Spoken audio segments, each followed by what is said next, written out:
ಉಡುಪಿ ಜಿಲ್ಲೆಯ ಬೈಂದೂರು ಹಾಗೂ ಕಾಪು ತಾಲೂಕಿನಾದ್ಯಂತ ಧಾರಾಕಾರ ಮಳೆಯಾಗ್ತಾ ಇದೆ. ಕಾಪು ತಾಲೂಕಿನ ಮುಳೂರಿನ ಸಮುದ್ರ ಕಿನಾರೆಯಲ್ಲಿ ಕಡಲ್ಕೊರೆತ ಹೆಚ್ಚಾಗಿದ್ದು ನೂರಾರು ಮನೆಗಳು, ತಡೆಕಲ್ಲುಗಳು ಸಮುದ್ರ ಪಾಲಾಗಿವೆ. ನೆಟ್ಟ ತೆಂಗಿನ ಮರಗಳನ್ನು ಉಳಿಸಿಕೊಳ್ಳಲು ನಿವಾಸಿಗಳು ಪರದಾಡ್ತಿದ್ದಾರೆ. ಶಾಸಕ ಲಾಲಾಜಿ ಮೆಂಡನ್ ಬೇಜವಾಬ್ದಾರಿ ವಿರುದ್ಧ ಸ್ಥಳೀಯರು ತಮ್ಮ ಆಕ್ರೋಶವನ್ನು ಹೊರಹಾಕಿದ್ದಾರೆ. ಭಾಗದ ಮೂಳೂರಿನ ಒಂದು ದೃಶ್ಯಾವಳಿ ತೋರಿಸ ಟ್ರೈ ಮಾಡ್ತೀನಿ. ಇದು ಅಕ್ಷರಶಃ ಬೀಭತ್ಸ ಅಂತ ಹೇಳ್ಬೋದು. ಯಾಕಂದ್ರೆ ಕಂಪ್ಲೀಟ್ ಆಗಿ ತಡೆಗೋಡೆ, ಬಂಡೆ ಕಲ್ಲುಗಳು ಸಮುದ್ರ ಪಾಲಾಗಿದೆ. ನೂರಾರು ಮರಗಳು ಸಮುದ್ರ ಪಾಲಾಗ್ತಿರುವಂಥದ್ದು, ಇನ್ನಷ್ಟು ಮರಗಳು ಸಮುದ್ರ ಪಾಲಾಗ್ತಿರುವಂಥದ್ದು. ಅಲೆಗಳು ಬಂದು ಹೊಡಿತಾ ಇದೆ. ಸುಮಾರು 5-6 ಮೀಟರ್ ಎತ್ತರದಷ್ಟು ಅಲೆಗಳು ಹೊಡಿತಾ ಇರುವಂಥದ್ದು. ಅಲ್ಲಿ ಹಾಕಿದ ಬಂಡೆ ಕಲ್ಲು ಸವಿದು ನಂತರ ಅಲ್ಲಿ ಹಾಕಿದಂಥ ಮಣ್ಣಿನ ದಂಡೆಗಳು ಕೂಡ ಸಮುದ್ರ ಪಾಲಾಗ್ತಿದೆ. ಮನೆಗಳು ಕೂಡ ಸಮುದ್ರ ಪಾಲಾಗುವಂತಹ ಒಂದು ಭೀತಿಯಲ್ಲಿರುವಂಥದ್ದು. ಈ ಎಲ್ಲ ಮನೆಗಳು ಆತಂಕದಲ್ಲಿದ್ದಾರೆ. ಎಲ್ಲ ಬಡ ವರ್ಗದ ಮನೆಗಳು ಎಲ್ಲರೂ ಆತಂಕದಲ್ಲಿದ್ದಾರೆ. ಇನ್ನು ಯಾವಾಗ ನಮ್ಮ ಮನೆಗಳು ನೀರು ಪಾಲಾಗುತ್ತೆ, ನಮ್ಮ ಮುಂದಿನ ದಾರಿ ಯಾವುದು ಅನ್ನುವಂಥ ಆತಂಕದಲ್ಲಿದ್ದಾರೆ. ಈ ಆತಂಕ ಒಂದು ಕಡೆ ಆದರೆ, ಇನ್ನೊಂದು ಕಡೆ ನಾವು ತೋರಿಸುವಂಥ ಪ್ರಯತ್ನ ಮಾಡ್ತೀವಿ. ಇದು ಮೂಳೂರು ಭಾಗದಲ್ಲಿರುವಂಥ ರೆಸಾರ್ಟ್ಗಳು, ಇನ್ನು ಉಳ್ಳವರ ಪಾಲಿನ ರೆಸಾರ್ಟ್ಗಳು. ಇದು ರೆಸಾರ್ಟ್ಗಳು ತುಂಬ ಸೇಫ್ ಆಗಿದೆ. ಆ ಭಾಗದಲ್ಲಿ ನೋಡ್ತಾ ಇರುವಂಥ ಮನೆಗಳ ಎದುರಿನ ದೃಶ್ಯಾವಳಿ ನೋಡ್ತಾ ಇದ್ರೆ ಇದು ಬಂಡೆಕಲ್ಲುಗಳೆಲ್ಲ ಸಮುದ್ರ ಪಾಲಾಗ್ತಿರೋದು. ಇಲ್ಲಿ ಮಾತ್ರ ತುಂಬ ಸೇಫ್ ಆಗಿದೆ. ಬಂಡೆಗಳು ಅಚ್ಚುಕಟ್ಟಾಗಿ ಇಲ್ಲಿ ಜೋಡಿಸಿರುವಂಥದ್ದು. ಅಂಥ ಅಲೆಗಳು ಕೂಡ ಈ ಬಂಡೆಕಲ್ಲುಗಳು ಸಮುದ್ರ ಪಾಲಾಗಲ್ಲ, ಆ ರೀತಿಯಲ್ಲಿ ಕಟ್ಟಲಾಗಿದೆ. ಇಲ್ಲಿನ ಜನಪ್ರತಿನಿಧಿಗಳು ಮತ್ತು ಮುಖ್ಯವಾಗಿ ಶಾಸಕ ಲಾಲಾಜಿ ಮೆಂಡನ್ ಅವರ ಒಂದು ವ್ಯಾಮೋಹ, ಅಂದರೆ ರೆಸಾರ್ಟ್ಗಳ ಮೇಲಿನ ವ್ಯಾಮೋಹ ಇಲ್ಲಿ ಸ್ಪಷ್ಟವಾಗಿ ಗೊತ್ತಾಗ್ತಾ ಇದೆ. ಯಾಕಂದರೆ ಈ ಬಡವರ ಮನೆಯ ಮುಂದಿನ ಬಂಡೆಕಲ್ಲು, ತಡೆಗೋಡೆಗಳು ತುಂಬ ಸೇಫ್ ಆಗಿರಬೇಕಿತ್ತು. ಆದರೆ ರೆಸಾರ್ಟ್ಗಳ ಎದುರಿರುವಂತಹ ಈ ಬಂಡೆಕಲ್ಲು ತುಂಬ ಅಚ್ಚುಕಟ್ಟಾಗಿದೆ. ಸುಮಾರು 1.5 ಕೋಟಿಯಷ್ಟು ಅನುದಾನವು ಇಲ್ಲಿ ಆಗಿದೆ, ತಡೆಗೋಡೆಗಳು ಆಗಿದೆ ಅನ್ನುವಂತಹ ಬ್ಯಾನರ್ಗಳು ಇಲ್ಲಿ ರಾರಾಜಿಸ್ತಾ ಇದೆ. ಆದರೆ ಇಲ್ಲಿ ಯಾವುದೇ ಕೂಡ ಅಂತಹ ಕಾಮಗಾರಿಗಳಾಗಿರುವಂಥದ್ದು ಮಾತ್ರ ರೆಸಾರ್ಟ್ಗಳ ಮುಂದೆ. ಸಂಸದೆ ಶೋಭಾ ಕರಂದ್ಲಾಜೆ ಕೂಡ ಇಲ್ಲಿ ಬಂದು ಭೇಟಿ ಕೊಟ್ಟು ಈ ಬಗ್ಗೆ ಕ್ರಮ ಕೈಗೊಳ್ತೇವೆ, ಯಾವುದೇ ಅಧಿಕಾರಿಗಳು ಇಲ್ಲಿ ತಪ್ಪು ಮಾಡಿದ್ರೆ ನಾವು ಕ್ರಮ ಕೈಗೊಳ್ತೇವೆ, ಇಲ್ಲಿ ಶಾಶ್ವತ ಕಾಮಗಾರಿ ಆಗಬೇಕು ಅನ್ನುವಂತಹ ಭರವಸೆಯನ್ನು ಕೊಟ್ಟಿದ್ದಾರೆ. ಆ ಭರವಸೆ ಪ್ರಕಾರ ಇಲ್ಲಿನ ಬಡವರ ಮನೆಗಳು ಮತ್ತು ಅವರ ನೆಟ್ಟ ತೆಂಗಿನ ಮರಗಳು ಉಳಿಯುತ್ತಾ ಅನ್ನೋದನ್ನು ಕಾದು ನೋಡಬೇಕಾಗಿದೆ. ಪರೀಕ್ಷಿತ್ ಶೇಟ್, ನ್ಯೂಸ್ 18 ಕನ್ನಡ, ಉಡುಪಿ ಜಿಲ್ಲೆಯಲ್ಲಿ ಕಡಲಕೊರೆತ ತೀವ್ರವಾಗಿದ್ದು ಜನ ಆತಂಕಕ್ಕೊಳಗಾಗಿದ್ದಾರೆ. ಕಾಪು ತಾಲೂಕಿನ ಮುಳೂರು ಭಾಗದ ಕಡಲ್ಕೊರೆತ ತೀವ್ರವಾಗಿರೋ ಸ್ಥಳಕ್ಕೆ ಕೇಂದ್ರ ಸಚಿವೆ ಶೋಭಾ ಕರಂದ್ಲಾಜೆ ಭೇಟಿ ನೀಡಿ ಪರಿಶೀಲಿಸಿದ್ದಾರೆ. ಈ ವೇಳೆ ಸ್ಥಳೀಯರಿಂದ ಸಮಸ್ಯೆ ಆಲಿಸಿ ಸಮಸ್ಯೆಗೆ ಶಾಶ್ವತ ಪರಿಹಾರದ ಭರವಸೆಯನ್ನು ನೀಡಿದ್ದಾರೆ. ಮೊದಲ ವಾರದಲ್ಲಿ ನಮಗೆ ಮಳೆ ಆಗಬೇಕು, ಆದರೆ ಈ ವರ್ಷ ನಮಗೆ ಮಳೆ ಬಹಳ ತಡವಾಗಿ ಬಂತು. ಈ ಕಾರಣಕ್ಕಾಗಿ ಇಲ್ಲಿ ಬಹಳ ದೊಡ್ಡ ಪ್ರಮಾಣದ ನಷ್ಟಗಳು ಆಗಿದ್ದಾವೆ. ಸುಮಾರು 6-7 ಮನೆಯಷ್ಟು ಪೂರ್ತಿ ಮನೆ ನಾಶ ಆಗಿದೆ. ಇನ್ನೊಂದು 30 ಮನೆಗಳಿಗೆ ಭಾಗಶಃ ನಾಶ ಆಗಿದೆ. ಪ್ರತಿ ವರ್ಷದಂತೆ ನಾವು ಸಮುದ್ರದ ತೀರದಲ್ಲಿ ಕಲ್ಲು ಹಾಕುವಂಥದ್ದು, ತಡೆಗೋಡೆ ನಿರ್ಮಾಣ ಮಾಡುವಂಥದ್ದಾಗುತ್ತೆ. ಇದಕ್ಕೆ ಪರ್ಮನೆಂಟ್ ಆದಂಥ ಒಂದು ಸೊಲ್ಯೂಷನ್ ಅಂದರೆ ಶಾಶ್ವತವಾದಂಥ ತಡೆಗೋಡೆಗಳನ್ನು ಮಾಡಬೇಕು. ಆದರೆ ಈಗಾಗಲೇ ನಾವು ಡೆಲ್ಲಿಗೆ ಹೇಳಿದ್ದೀವಿ, ರಾಜ್ಯಕ್ಕೂ ಹೇಳಿದ್ದೀವಿ, ಇದನ್ನು ಶಾಶ್ವತವಾಗಿ ಪರಿಹಾರ ಕೊಡೋದಕ್ಕೆ ಪ್ರಯತ್ನ ಮಾಡಬೇಕನ್ನುವಂಥ ಮಾತಾಡಿದ್ದೀವಿ.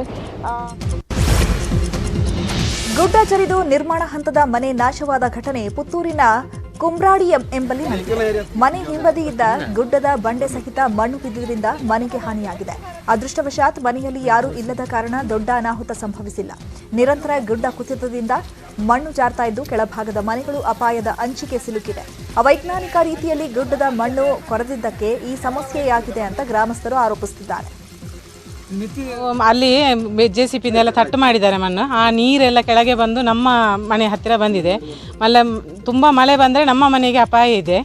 ಕೆಲವು ನೀರುಗಳೆಲ್ಲ ಇದು ಕಣಿಗಳೆಲ್ಲ ಮುಚ್ಚಿ ಹೋಗಿದೆ ಅದರಲ್ಲಿ. ಅದಕ್ಕೆ ನಮಗೆ ಒಂದು ಸಹಕಾರ ಬೇಕು. ನಮ್ಮ ಮನೆ ಅಪಾಯದಲ್ಲಿದೆ ಅಂತ ನಾವು ಹೇಳ್ತಾ ಇದ್ದೇವೆ ಅಷ್ಟೇ. ನಮಗೆ ಬರೆಯಲ್ಲಿ ನೀರು ಆ ಕಡೆಯಿಂದ ನೀರು ಬಂದರೆ ಅದು ಒಸರು ನೀರು ಯಾವಾಗಲೂ ಇರ್ತದೆ. ಆ ಕಡೆಯಿಂದ ತಿರುಗಿ ಆ ಕಡೆ ನೀರು ಹೋದರೆ ಈ ಕಡೆ ಸಮಸ್ಯೆ ಏನಿಲ್ಲ. ಆದರೆ ಈಚೆಗೆ ಬರುವುದರಿಂದ ನಮಗೆ ಸ್ವಲ್ಪ ಸಮಸ್ಯೆ ಆಗಿದೆ. ನಮಗೆ ಭಾರಿ ಮಳೆ ಹಿನ್ನೆಲೆಯಲ್ಲಿ ಕೊಪ್ಪಳ ಜಿಲ್ಲೆಯ ಹಿರೇಬಗನಾಳ, ಅಲ್ಲಾನಗರ, ಕಾಸನಕಂಡಿ ಹಾಗೂ ಹಾಲರ್ವತಿಯ ರಸ್ತೆ ಹದಗೆಟ್ಟಿದೆ.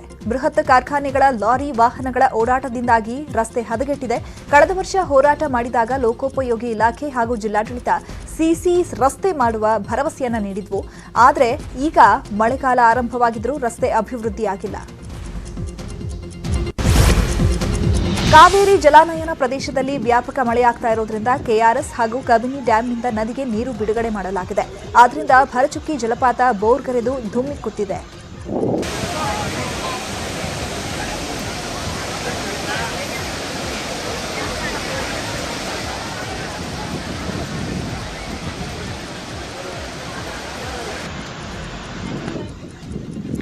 ಶಿವಮೊಗ್ಗದಲ್ಲಿರುವ ಜೋಗ ಜಲಪಾತ ನೋಡಲು ಪ್ರವಾಹದಂತಹ ಪ್ರವಾಸಿಗರು ಭೇಟಿಯನ್ನು ಕೊಡ್ತಿದ್ದಾರೆ.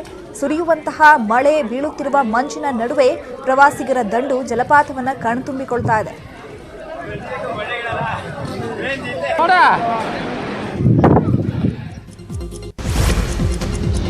ಇನ್ನುಳಿದ ಸುದ್ದಿಗಳನ್ನು ನೋಡೋಣ ಬ್ರೇಕ್ ಆದ್ಮೇಲೆ.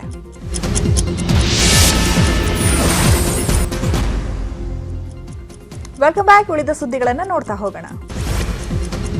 ದಾವಣಗೆರೆ ಜಿಲ್ಲೆಯ ಹರಿಹರ ತಾಲೂಕಿನ ಸಾಲುಕಟ್ಟೆಗೆ ಬಸ್ಸು ಬರಲ್ಲ, ರಸ್ತೆಯೂ ಇಲ್ಲ.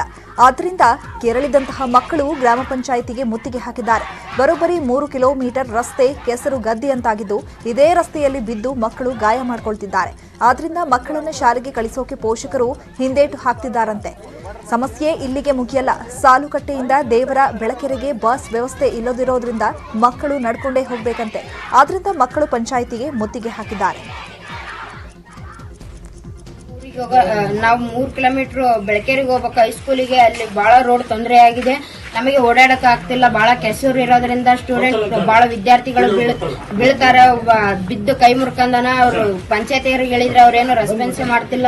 ಮಕ್ಕಳು ಓಡಾಡಕ್ಕೆ ತೊಂದರೆ ಆಗ್ತಿದೆ. ಹಾಗಾಗಿ ಗ್ರಾಮ ಪಂಚಾಯತಿ ಪಿಡಿಒ ಮತ್ತು ಅಧ್ಯಕ್ಷರು ಇದಕ್ಕೆ ಒತ್ತು ನೀಡಬೇಕು, ಸ್ಪಂದಿಸ್ತಿಲ್ಲ. ಹಾಗಾಗಿ ಒತ್ತು ನೀಡಬೇಕು. ಗದಗ ಜಿಲ್ಲೆಯ ಸಿಂಗಟಾಲೂರಿನಲ್ಲಿ ನಿರಂತರ ಮಳೆಯಿಂದ ರಸ್ತೆಗಳು ಗದ್ದೆಯಂತಾಗಿವೆ. ಅದೇ ರಸ್ತೆಯಲ್ಲಿ ಮಕ್ಕಳು ಅಂಗನವಾಡಿ ಹಾಗೂ ಶಾಲೆಗೆ ಹೋಗ್ತಿದ್ದಾರೆ. ಅಧಿಕಾರಿಗಳಿಗೆ ರಸ್ತೆ ದುರಸ್ತಿ ಮಾಡುವಂತೆ ಸಾಕಷ್ಟು ಬಾರಿ ತಿಳಿಸಿದ್ರೂ ಕ್ಯಾರೆ ಅಂತಿಲ್ವಂತೆ.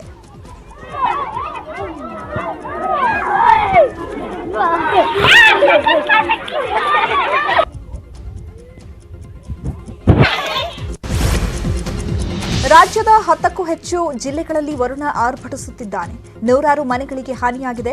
ಜನಜೀವನ ಅಸ್ತವ್ಯಸ್ತವಾಗಿದೆ. ಸಾವಿರಾರು ಎಕರೆ ಕೃಷಿ ಭೂಮಿ ನೀರಲ್ಲಿ ಮುಳುಗಿ ಹೋಗಿದೆ. ಆದರೆ ಜಿಲ್ಲಾ ಉಸ್ತುವಾರಿ ಸಚಿವರು ಮಾತ್ರ ಸೈಲೆಂಟ್ ಆಗಿದ್ದಾರೆ. ಪ್ರವಾಹ ಪೀಡಿತ ಸ್ಥಳಕ್ಕೆ ಭೇಟಿ ನೀಡೋ ಗೋಜಿಗೆ ಹೋಗಿಲ್ಲ. ನೆಪ ಮಾತ್ರಕ್ಕೆ ಸಭೆ ಮಾಡ್ತಿದ್ದಾರೆ.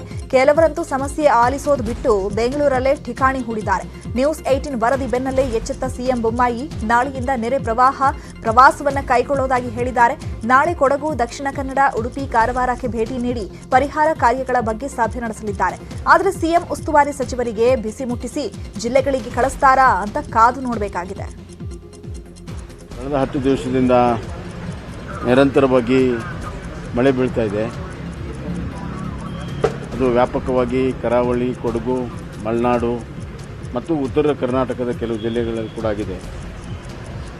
ಈಗಾಗಲೇ ನೇರವಾಗಿ ಡಿಸಿಗಳ ಸಂಪರ್ಕ ಮಾಡಿ ಸೂಚನೆ ಕೊಟ್ಟಿದ್ದೀನಿ. ವಿಡಿಯೋ ಕಾನ್ಫರೆನ್ಸಲ್ಲಿ ಕೂಡ ಕೊಟ್ಟಿದ್ದೀನಿ.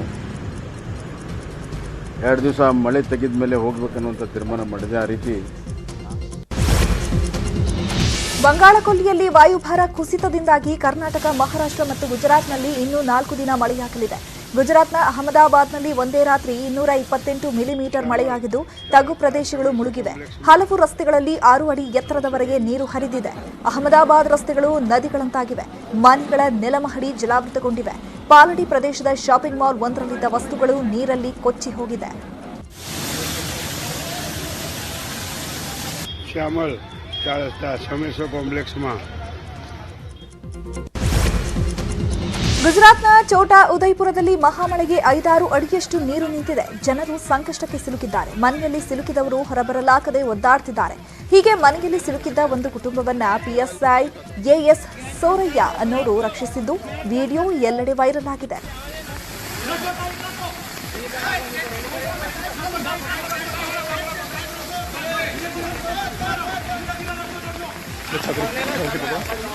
मोबाइल को खाली साथ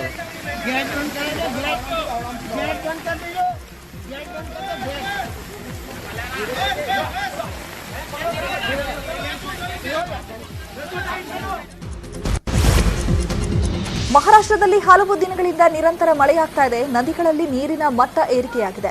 ಮಳೆಯಿಂದಾಗಿ ಮಹಾರಾಷ್ಟ್ರದ ಸುಮಾರು 130 ಹಳ್ಳಿಗಳು ಹಾನಿಗೀಡಾಗಿದ್ದು ಕನಿಷ್ಠ 200 ಜನರನ್ನ ಸ್ಥಳಾಂತರಿಸಲಾಗಿದೆ. ಪುಣೆಯ 2 ಪೊಲೀಸ್ ಅಧಿಕಾರಿಗಳು ಪ್ರವಾಹದ ನೀರಲ್ಲಿ ಮುಳುಗ್ತಾ ಇದ್ದ ವ್ಯಕ್ತಿಯನ್ನ ರಕ್ಷಿಸುವ ವಿಡಿಯೋ ಸಾಮಾಜಿಕ ಜಾಲತಾಣಗಳಲ್ಲಿ ಫುಲ್ ವೈರಲ್ ಆಗಿದೆ.